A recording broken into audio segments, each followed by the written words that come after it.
हम क्या करें? तो ठाकुर जी वहां पद में वर्णन आता है, ठाकुर जी बोले तुम चिंता मत करो। बोले तो क्या करें? बोले जो नहीं पायो सुनो मेरे भैया, जिनको दही नहीं मिला वो ध्यान से सुनो। बोले कहा? बोले मेरी हथेली चाट लो, एक उंगली तू चाट ले, दूसरी उंगली तू चाट ले, अंगूठा तू चाट ले, और कौन रहेगा? बोले तू यह चाट ले। एक बोला मैं रहेगा, बोले तू यह चाट ले। दो चारे उनने अपने पत्ता फेंके, बोले हम रह गए। बोले तुम यहां तक चाट लो। अब हंडी में हाथ दे दे कि यहां तक पूरे दही में सन गए। ठाकुर जी बोले लो जाकू जहां से मिले मेरे हाथ से दही चाट लो। ब्रह्मा जी को ये भगवान पर संशय होने लगा कि ये परब्रह्म नहीं है। क्यों? बोले एक दिन ठाकुर जी मधुमंगल के मुख पे लगी भाई कढ़ी चाट गए। और ठाकुर जी तो प्रेमी है, वो कोई विचार थोड़ी करें। मधुमंगल के मुंह पे कड़ी लग रही, सो ठाकुर जी बोले दारी कितने ने मुंह कड़ी ना खवाई, छुप के खाया हो। मधुमंगल बोलो लाला खट्टी कड़ी या हमारे में छुप के खा गए हो कि तुम माने ना है खाए बिना। ठाकुर जी बोले लेकिन मुंह तो फिर मिल गई। बोले कैसे? बोले तेरी मूछ बन नहीं है, तेरे मुंह पे छींटे पड़े, सुन चाटियो मत यहाँ पे आ। और ठाकुर जी ने उसका मुख पकड़ा और अपनी जीभ निकाल के वहां पूरे मुंह चाट गए। मधुमंगल के तो प्रेमाश्रु गिरने लगे। लाला को हृदय, लाला तू इतना प्रेम मत करे कर, काउदना यदि दूर चलोगे तो तेरे वियोग में प्राण निकल जाएंगे हमारे। यहां तो ऐसा प्रेमास्पद रूप ठाकुर जी प्रकट कर रहे थे, पर ब्रह्मा जी को लगा राम राम राम राम, ये परब्रह्म है, ये भगवान है, ये परमात्मा है। एक पद आता है, अष्टसखा गाते हैं, आज दधि मीठो मदन गोपाल। एक दिन ठाकुर जी हंडी गोद में रख के और सब ग्वालों को अपने हाथ से दही खवा रहे थे। ग्वाल बाल सब कहने लगे, बोले लाला हम पे पात्र तो है ना। बोले पतुआ लिया, पतुआ माने पत्ता, पत्ता ले ले करके सब ग्वाल बाल वही में पा रहे हैं ले ले करके। अब महाराज वहां वर्णन आता है, ऐसो दही हम कबहू न चाखो। सब ग्वाल बाल कह रहे हैं ऐसो दही हमने अपने जीवन में कभी खाया ही नहीं है। क्यों? बोले ठाकुर जी दही दे रहे हैं, जब तक दूसरा ग्वाला आवे तब तक हाथ में लगी दही को ठाकुर जी स्वयं चाट जाए, फिर दही निकाल के फिर दे दें। मतलब ठाकुर जी के अधरामृत से मिली भई दही है, या हमारी मीठी लग रही है। सबन को बांट दियो तो 2-4 ग्वाला रह गए पीछे, उनको दही नहीं मिलो। ठाकुर जी से कहने लगे, बोले लाला हमें तो दही मिलो ही ना, अब हम क्या करें? तो ठाकुर जी वहां पद में वर्णन आता है, ठाकुर जी बोले तुम चिंता मत करो। बोले तो क्या करें? बोले जो नहीं पायो सुनो मेरे भैया, जिनको दही नहीं मिला वो ध्यान से सुनो। बोले कहा? बोले मेरी हथेली चाट लो, एक उंगली तू चाट ले, दूसरी उंगली तू चाट ले, अंगूठा तू चाट ले, और कौन रहेगा? बोले तू यह चाट ले। एक बोला मैं रह गया, बोले तू यह चाट ले। दो चारे उनने अपने पत्ता फेंके, बोले हम रह गए। बोले तुम यहां तक चाट लो। अब हंडी में हाथ दे दे कि यहां तक पूरे दही में सन गए। ठाकुर जी बोले लो जाकू जहां से मिले मेरे हाथ से दही चाट ले। अब ठाकुर जी अपना हाथ चटवा रहे हैं और ग्वाला सब अपने मुख से जीभ निकाल के चाट रहे हैं। ब्रह्मा जी को लगा ये परब्रह्म है, ये परमात्मा है, हो ही नहीं सकता। ये जरूर कोई भैलूपिया है, हम देवताओं को पागल बना रहा है भगवान बन करके, और मैं इसकी परीक्षा लूंगा। बंधुओं प्रेम में सब जाहिर है, लेकिन ब्रह्मा को संशय हुआ और ब्रह्मा ने आकर के अवकाश देखा। ठाकुर जी कहीं और थे, ग्वाल बाल कहीं और थे, ग्वाल बालों को हरण करके ब्रह्मा जी ले गए। भगवान ने जब देखा कि ग्वाल बाल नहीं है तो पहले ठाकुर जी रोए, कहां चले गए सब।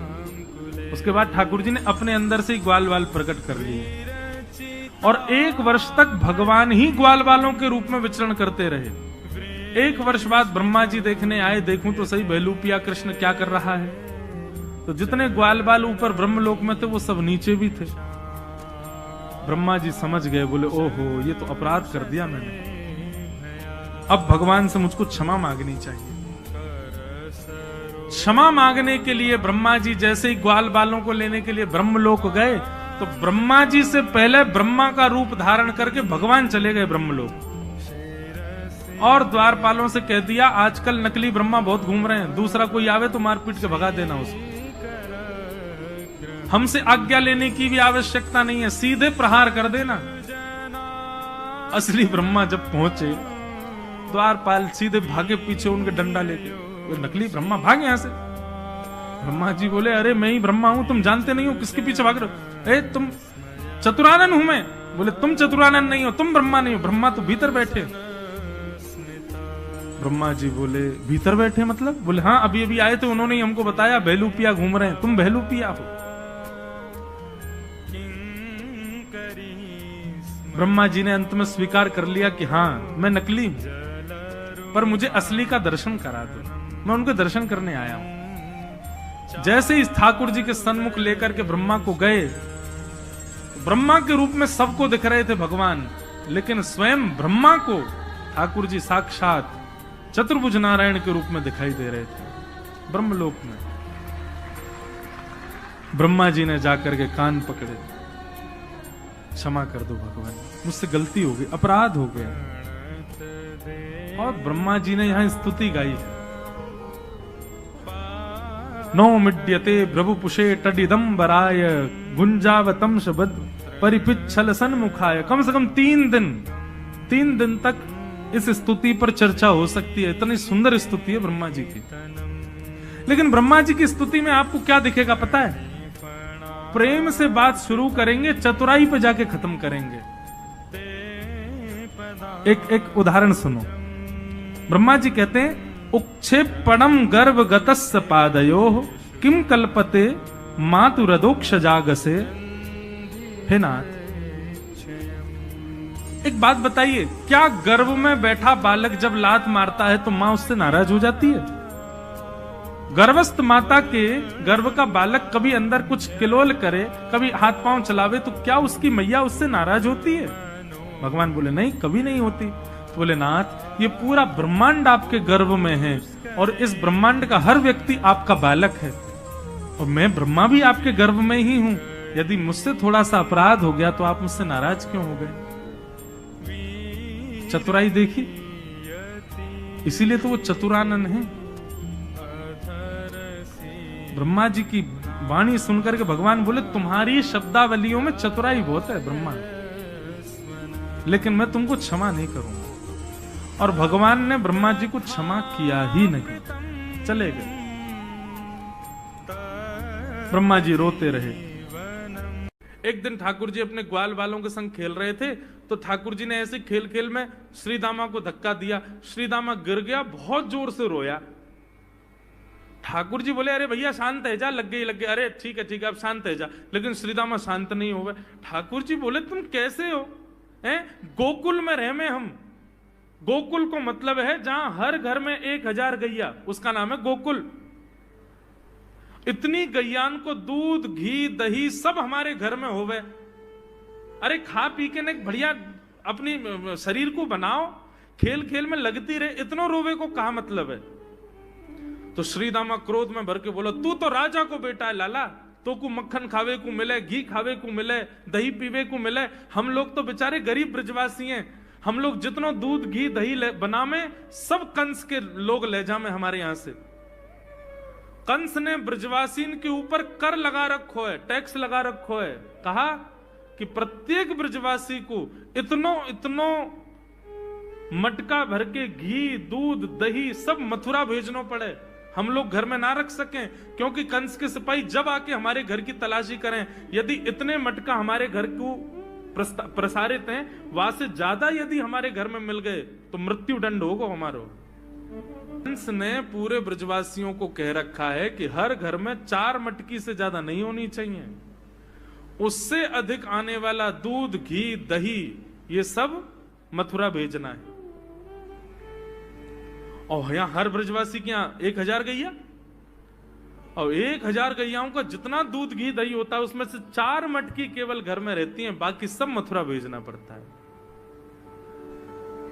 या मारे लाला, हम लोगन को खावे पीवे को ना मिले, तू तो राजा को बेटा है, तेरे नंद बाबा तो कुल के राजा हैं, या मारे तो को तो खूब छूट है, हम लोगन को छूट ना है। ठाकुर जी बोले, ये बात है? बोले हाँ। ठाकुर जी बोले, मेहनत करें हम, गैया को पाले हम, गैया को घास खवावे हम, गैया की सेवा करें हम, और दूध पीवे को वो राक्षस कंस। अभी तो मैं छोटा हूं, मेरी बात कोई मानेगो नहीं, लेकिन प्रलय तो अब तक लानी पड़ेगी। और कैसे लाएंगे? बोले राजी राजी यदि मक्खन दूध दही नहीं मिल लो तो चोरी करके खाओ। हमारो ही मक्खन है, हमारो ही दूध है, हमारो ही दही है, लेकिन अभी हम बालक हैं, हम ज्यादा कछु बोलेंगे हमारी कोई बात मानेगो ना। लेकिन ये सद वस्तु कुपात्र के हाथ में नहीं जानी चाहिए।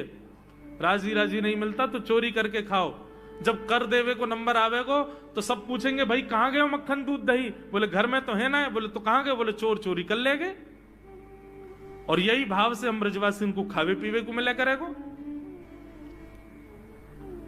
मधुमंगल श्रीराम बोले लाला तू जो कहेगो सो करेंगे, लेकिन चोरी नहीं करेंगे। ठाकुर जी बोले तो ठीक है, कल से तुम लोग अलग खेलो, मैं और दाऊ दादा अलग खेलेंगे, हमारे संग मत खेलना। मधुमंगल सीताम बोले अरे लाला तू ना जाने, मैया यो के लाला जो चाहे करियो, चोरी मत करियो, चोरी करवे तो ब्याह ना होवे। ठाकुर जी बोले ब्याह की पड़ रही है तो है ब्याह ना होवे। ऐसो पत्र पूछ रहा सो है गयो, पत्रो दुबरो सो तू सीख जैसो है गयो, तो कौन ब्याह करेगा ऐसे? अरे ब्याह करना तो ने खाया ने पी ने बढ़िया गाल तेरे बढ़िया होंगे, शरीर ने बढ़िया होगा तभी तो ब्याह होएगा। अब भैया हमारी बात सुन लो, जितने अच्छे काम करने सब आज कर लो, कल से चोरी करेंगे, पूरे ब्रजमंडल में आतंक मचाएंगे, हमारो ही दूध घी दही है और हम ही चोरी करके खाएंगे।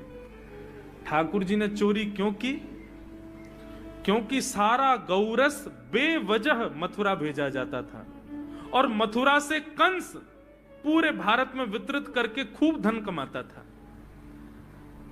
इस वजह से ब्रजवासी प्रताड़ित होते थे, क्योंकि गैया के लालन पालन में जितना खर्चा होगा सब करो ब्रजवासी। 4 मटके मिलते थे, 4 में से 3 को तो बेच देते थे, 1 में पूरा घर चलता था। यह हालत थी ब्रज की। इसलिए ठाकुर जी ने कहा कि भैया राजी राजी नहीं तो गैर राजी, हम जितने बाकी की मटकी मथुरा भेजे वाली उनको सबन को तोड़ फोड़ करेंगे, उनमें से मक्खन निकाल निकाल के खाएंगे, एक दूसरे को खवाएंगे और सब यहीं रहेगो, मथुरा नहीं जाएगो कछु भी। इसलिए ठाकुर जी ने चोरी की। सबसे पहले प्रैक्टिस अपने घर में ही कर लें कैसे करनी है चोरी। सो अगले दिन ठाकुर जी सवेरे उठे और देखने लगे यशोदा मैया देख तो नहीं रही, और ठाकुर जी चुपचाप गए महाराज जहां पर सारे मक्खन दूध दही रखे, वहां पहुंच गए गौरस भंडार में। और गौरस भंडार में एक मटकी के ऊपर से ढक्कन हटाए करके जैसे ही ठाकुर जी ने हाथ बोर के पानो प्रारंभ किया, सामने एक खंबा था, उसमें मणि लग रही थी। आज पहली बार 3.5 वर्ष की आयु में ठाकुर जी ने अपना प्रतिबिंब देखा। ठाकुर जी ने जैसे ही प्रतिबिंब में अपने रूप को देखा, अपने रूप को देख करके ठाकुर जी बोले हो तू भी आयो यहां चोरी करवे? अपने आप से ही बात कर रहे हैं ठाकुर जी। अरे मैंने कही तो हती अपने अपने घर में चोरी करनी है, तू दारी के मेरे घर में आगो चोरी करवे? ठाकुर जी अपने प्रतिबिंब से बात कर रहे हैं। अब गौरस भंडार में ठाकुर जी की आवाज गूंज रही थी और वो गूंजते हुए रसोई घर में जा रही थी। रसोई में मैया ने सुनी, बोले लाला कहां थे बोल लो है, उठ गयो कन्हैया? मुझको पतो भी ना चली, नूपुरन की आवाज ना आई। मैया दौड़ करके गई तो देखा ढूंढते ढूंढते गौरस भंडार में ठाकुर जी अपने प्रतिबिंब से बात कर रहे हैं। कितनी सुंदर झांकी है ठाकुर जी की। ठाकुर जी मक्खन पा रहे हैं। बोले अच्छा अब आ तो गयो है यहां पे, लेकिन सुन चुपचाप चोरी करके भाग जाइयो, मेरी मैया बहुत मारेगी तो को। बाकू यदि पतो चल गई तू चोरी कर रहा है तो को उखलते मान देगी, मेरी मैया बहुत मारेगी, चुपचाप चोरी कर और निकल ले यहां से। ठाकुर जी चोरी की बात कर रहे थे, यशोदा मैया ने पीछे से सुनी, लाला ओ कन्हैया। ठाकुर जी घबरा गए, मैया कैसे आ गई? हाँ मैया कौन से बात कर रहे हो तू? अरे मैया देख हमारे घर में चोर घुसायो है। अपने प्रतिबिंब को दिखा करके ठाकुर जी कह रहे हैं, देख मैया हमारे घर में चोर घुसायो, जे चोरी कर रहे हो हमारे यहाँ के मक्खन की, तो मैं यहाँ को पकड़वे आयो हूं। नन्हे से गोपाल जी, बहुत मधुर लीला। मैया हंस भी रही है और क्रोध भी कर रही। बोले अच्छा जो चोरी कर रहे हो? बोले हाँ। चल याकू तो मैं पकड़ लूंगी, लेकिन जे बता तेरे हाथ में मक्खन कैसे लगो? तू तो याकू पकड़ भी आयो ना। अब मैया याकी मैं कहा बताऊं, तेने मेरे हाथ में पद्म राग के ऐसे ऐसे बढ़िया कंगन पहना रखे हैं, कड़ूला पहना रखे हैं सोने के। जब मैं धूप में निकलूं ना तो धूप की किरण से मुंह को बहुत जलन है जाए हाथ में। तो कल मेरे सखा मधुमंगल ने मुझसे कही, बोले लाला जे जलन तेरी दूर रह जाएगी, तू मक्खन में हाथ बोर लियो अपनो, सोई तेरी जलन दूर रह जाएगी। या हमारे भैया जलन हटावे के काजे मैंने हाथ बोरो है। भैया बोली अच्छा चल लाला, यहां तो तेरे जलन है रही और यहां मक्खन कैसे लगो? ठाकुर जी बोले मैया मैं अपनी जलन दूर कर रहा हूं। इतने में जन कहां थे एक मक्खी आके मेरे मुंह पे बैठ गई। बाकू उड़ावे के काजे मैंने जैसे मुंह पे हाथ किया सो मक्खन मेरे मुंह पे लग गो। मैया बोली लाला तू चोरी भी करन लगो और अब झूठ भी बोलन लगो मुझसे। ठाकुर जी ने ग्वाल वालों से कहा भैया मिशन फेल हो गया, घर में तो चोरी नहीं कर पाए हम, अब दूसरे इनके घर में दावे बोलो। बहुत ही भोला नवयुवक था, अढ़ैया नाम था उसका। अढ़ाई कहते हैं 2.5 किलो को। पहला आहार उसका 2.5 किलो का ही है, आगे आप श्रद्धा रखें तो और प्लस हो सकता है। घर में माता पिता पधार गए तो उसे कोई 2.5 किलो आटे की कौन रोटी बना के दे। एक आश्रम में गए, उन्होंने कहा हमको नौकरी में रख लो, कोई सेवा में रख लो, तुम्हारा नाम क्या है? बोले अढ़ैया। वे कोई नाम है? बोले गांव के लोग कहते हैं क्योंकि 2.5 किलो हम पाते हैं। तो 2.5 किलो? बोले तौल के 2.5 किलो आटे का जब हम रोटी पाते तब हमारी बाल भोग होता है। आगे कोई श्रद्धा करे खीर पूड़ी, पर 2.5 किलो अन्न चाहिए। तो कहा यहाँ भंडारा है, तू रोज 2.5 किलो क्या 5 किलो पावे, क्या सेवा कर सकता है? तो उनका जो आप सेवा बताएंगे सिखाएंगे वो हम कर लेंगे। उनका तुम गाय चराया करो, गाय चरा। भाई देखो हमारा वैष्णव सिद्धांत है, तुम गाय चराने जा रहे हो, हम यहां से तुम्हें अमनिया दे दिया करेंगे, जंगल में तुम बनाओ और वहीं ठाकुर जी को भोग लगाओ और पाओ। बिना भोग लगाए पाने का विधान हमारे आश्रम से आपका नहीं बन सकता। बोले हमको तो कुछ आता नहीं भोग लगाना, क्या भोग लगाएं? उनका जब आप बना लीजिएगा, क्योंकि अब यहां 2.5 किलो तुम्हारे लिए अलग से बन करके जाए, तुम अपना बनाओ, जो जो चाहो भंडारी से कह दिया दे दिया करो, वहीं लकड़ी बीनो, वहीं बनाओ और गाय चराओ और ठाकुर को भोग लगा के पाओ। जितना मनावे आप पाओ। पहले दिन भोग मिला तो बाटी बना, गरीब आदमी था, घर से तिरस्कृत था, वो सब जानता था। बाटी ऐसे उपला बीन लिए, बाटी बनाए, 2-4 आलू का भरता बनाया, 2.5 किलो आटे की बाटी। उसने कहा गुरुदेव के ठाकुर आओ भोग लगाओ आके। बड़े बड़े ऋषि मुनि मंत्रों से आवाहन करते रहते हैं, सरकार पधारते नहीं, केवल भाव से भोग लगाते। हो ये इतने लीला बिहारी प्रभु आ गए श्री राम जी। अढ़ैया ने आंख खुरप लगी ऐसी तो आंख खोल के देखा, नवीन मेघ कांति, अरविंदाक्ष, सारंग धनुष धारण किए हुए सामने खड़े। कहा कौन हो आप? मैं राम जी कहते हैं। आपने कहा गुरुदेव के ठाकुर आ, तो गुरुदेव तुम्हारे जो है उनके हम ठाकुर जी हैं। सही में आते हो तुम? बोले आए तो गए और हम पाएंगे। बड़ी खुशबू आ रही है आलू के भरता की, तुम्हारी बाटी बनी हुई।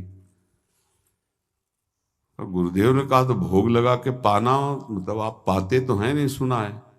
बोले नहीं पाते हैं, पर सबका नहीं पाते हैं। आप जैसे भक्त जब पुकारते तो बिल्कुल कुछ नहीं जानता था। काश तो आप हमको ऐसे ही रखोगे, क्योंकि आप आ गए तो आप भी। तो प्रभु ने कहा जब तुम 2.5 किलो पा सकते हो तो हम तो 2.5 मन भी पा सकते हैं। बोले हमको ये पता नहीं था कि गुरुदेव के ठाकुर इतने भूखे रहते, पर आप अलग पत्तल में ले लो, अपने पूरे पत्तल में तुम आपको पाने दें। बोले भोग थोड़े ऐसे लगाया जाता है कि तुम अपना रखो, तुम अपना रखो। और बोले आंख मूंद कर तुम बैठो, जैसे तुम्हारे गुरुजी भोग लगाते हैं तो आंख मूंद लेते हैं, अब हम पाएंगे तुम्हारा। तो आंख मूंद लिया, चलो भाई पाओ। सोचा एक आध बाटी पा लेंगे, बीच बीच में खोल के देखता जाता, भगवान सब चाट गए। भगवान बड़े करत विनोद संग बालक भट, हरिवंश महाप्रभु कह रहे, करत विनोद संग बालक भट, मुनिमन ध्यान धरत ने पावत। आंख खोला, बोला आज हमको भूखे रखोगे? बोले जानते हो तुम्हारे गुरुजी ने क्यों भोग लगाने के लिए कहा है? आज एकादशी है, तो तुम्हारे गुरुजी के यहाँ एकादशी रह जाती है, इसीलिए तुमको अमनिया दिया, वहां बनाया नहीं। और तुम्हें रोज अमनिया देंगे, तुम रोज आओगे हम बुलाएंगे तो? अब आप बुलाओगे रोज तो आएंगे नहीं, हम रोज रोज आएंगे। बोले तो ठीक है, अब अगली बार से। बोले गुरुजी आपके ठाकुर जी आए थे, हमारी सारी बाटी खा गए, 5 किलो आज से हम ले जाएंगे, 2.5 किलो आपके ठाकुर जी के लिए, 2.5 किलो अपने लिए। बहुत हंसी आई कि वहां कुंतलों का सब भंडारी का देखो, पूछने की जरूरत नहीं, जितना कह दे दो। 5 किलो के हिसाब से आटा के अनुसार भरता बनाने के लिए आलू वगैरह से सुबह से गाय लेके निकल जाता, जंगल में छोड़ दिए, उपला में ने आग लगाई, बनाया, वो गोले गोले रख करके, उसमें कोई समय तो लगता नहीं। आग पकी हो तो बहुत सुंदर बाटी बनती। बाटी बनाया, भुरता बना के पत्तल बड़े बड़े जंगल के से, कहा गुरुदेव के ठाकुर पधारो। तो आंख खोल के देखा साथ में सिया जी। उसने कहा ये कौन है? बोले हमारी अर्धांगिनी है। तो कल क्यों नहीं बताया था आपने कि अर्धांगिनी भी है? ये भी पाती है? बोले हमारे जैसा है। जानकी जी बैठ गई, राम जी बैठ गए, बड़ा सकुच में, पर जानकी जी इतनी करुणा वात्सल्य बरस रही थी कि वो कुछ बोल नहीं पाया, बस देखा, ऐसे कहा पाओ गुरुदेव के ठाकुर। प्रभु आराम से, सिया जो खूब स्वाद बखान बखान करके पाए। वहां खोल करके देखता आज भी हम 2.5 किलो अपने लिए लाए थे, लेकिन ये दोनों पा गए। गुरुदेव 7.5 किलो। बोले क्यों? आपके ठाकुर की पत्नी भी है ना? कहा है, तो दोनों आए थे। किसी को विश्वास नहीं हो रहा था। दे दो भाई, अरे गाय को खवाएगा, दे दो, कुछ करेगा, क्या कमी है यहां? 7.5 किलो आटा लेकर। अब तो समय लगा, 3 बजे तक बाटी बन के तैयार हुई पत्तल में से। गुरुदेव के ठाकुर पधारो, बस उसको बुलाना होता था कि विनोदी प्रभु, साथ में लखन जी, राम जी, सिया जी, लखन। ऐसे देखा, ये कौन है? बोले छोटे भाई। आपके भाई भी है? हाँ हैं। पहले अब परिवार में कितने लोग हो आप? पहले बता देते तो हम वो सब आ जाते हैं। लक्ष्मण जी से कहा बहुत सरल भगत है, नाराज मत होना, चुपचाप पा लो। तीनों बैठे, सब पा गए। फिर बेचारा ऐसे ही रह गया। जब वो चले गए तो पत्तलों में जो किनका रहता था, वो एक अद्भुत आनंद। अगले दिन गया, बोले गुरुजी 10 किलो आटा चाहिए। वो कहा 10 किलो क्यों? बोले आपके ठाकुर जी भी आते हैं, उनके ठाकुरायन भी आते हैं, उनके परिवार के भाई भी आते हैं, गोरे गोरे थे वो। यार कैसे, इसको कैसे अनुभव हो सकता है सिया राम लखन जी का? बहुत हट किया, 10 किलो आटा लिया, पहुंच गए, बनाया, 4 बज गए, रखा। उस मन में सोच रहा था आपकी संख्या ना बढ़ जाए। कहा गुरुदेव के ठाकुर पधारो। विशाल गदा, भयंकर स्वरूप हनुमान जी महाराज। आंख खोला तो 3 स्वरूप में प्रभु खड़े हुए थे, सियाराम लखन हनुमान जी। पूछे ये कौन है? तो कहा ये हमारे प्रिय सेवक हैं हनुमान जी। एक बार आप अपने पूरे परिवार का, अपने सेवकों का वो आप पर्चा बना के मैं दे दो, गुरु जी को दे देंगे जाके। हर बार एक बढ़ जाता है तो भगवान मुस्कुराए, हनुमान जी इसका कुछ बोलना मत, बहुत निराला भगत है। बोले पाओ प्रभु। तो पहले सिया राम जी पाए, फिर जो प्रसाद लक्ष्मण जी पाए, फिर हनुमान जी पाए। हनुमान जी सब पूरा बहुत निर्मल भाव से बनाया हुआ और निर्मल भोला भक्त पा गए। अगली बार कहा गुरुदेव 5 किलो एक्स्ट्रा में रख दो, 1 नंबर बढ़ता जाता है।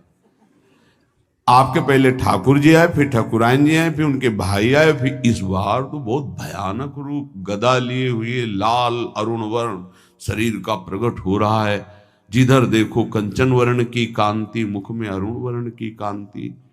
हमने पूछा आपके ठाकुर जी से, तो उन्होंने कहा कि वो सेवक हैं। उनको रोमांच हो रहा था कि क्या सही भगवान करुणा करके इसको दर्शन देते हैं। अब अगली बार अगर ये बात करेगा कि तो फिर अब हम इसकी परीक्षा लेंगे। ले गया एक्स्ट्रा में, बनाया सब। आओ गुरुदेव। अब तो पता था कोई आने वाला नहीं। गुरुदेव के ठाकुर 2 संख्या बढ़ गई। आंख खोल के देखा, कहा ये कौन है? तो कहा ये हमारे और भाई हैं, इनका नाम भरत है, इनका नाम शत्रुघ्न है। पहले महाराज बता देते ना कि आपके और भाई हैं, हमने कहा था, आपसे प्रार्थना की थी। पाओ बचे नहीं ना, वो 2 संख्या ज्यादा हो। अगली बार गुरुदेव से कहा कि गुरुदेव 20 किलो वाली बोरी में भर दीजिए, अब हम दिन भर बनाएंगे क्योंकि आपके इतने ठाकुर हैं। आज गया लेकर सब ऐसे रख करके पत्तल डाल दिया, कहा गुरुदेव के ठाकुर पधारो। बिल्कुल नहीं बनाया। आ गए प्रभु। कहा कहां? आज तो खुशबू भी नहीं आ रही, ना बाटी की ना भरता की। बोले प्रभु आपके साथ पत्नी है ना, और सेवक भी है। इतने दिन से तो हमारे हाथ का पाए, आज हम पाना चाहते हैं। आप बनाओ, अपने रुचि का बनाओ और पाओ। प्रभु ने सिया जी की तरफ देखा कि अलवेला वक्त। सिया जी ने कहा अनंत सामर्थ्यशाली शक्तियों की स्वामिनी।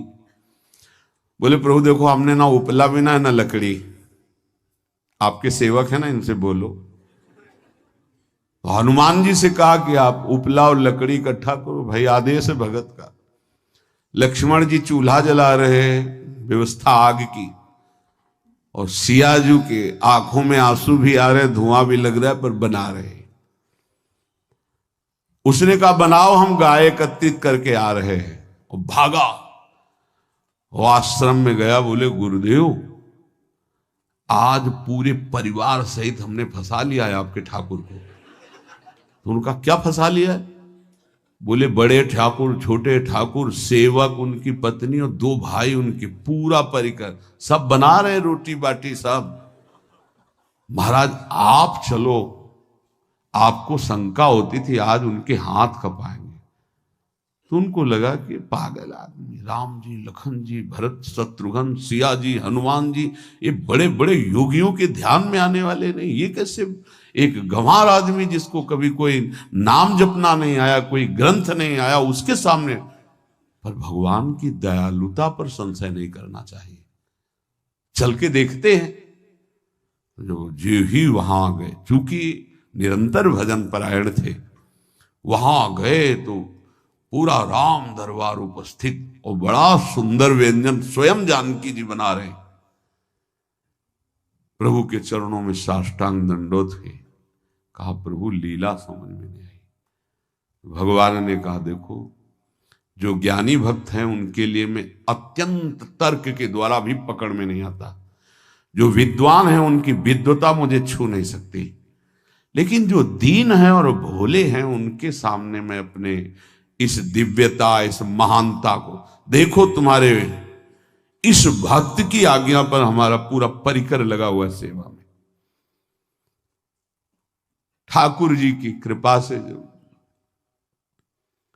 गुरुदेव का प्रताप, जो ऐसा सौभाग्य मिला, परोसने में दोनों गुरु और शिष्य, पाने में प्रभु।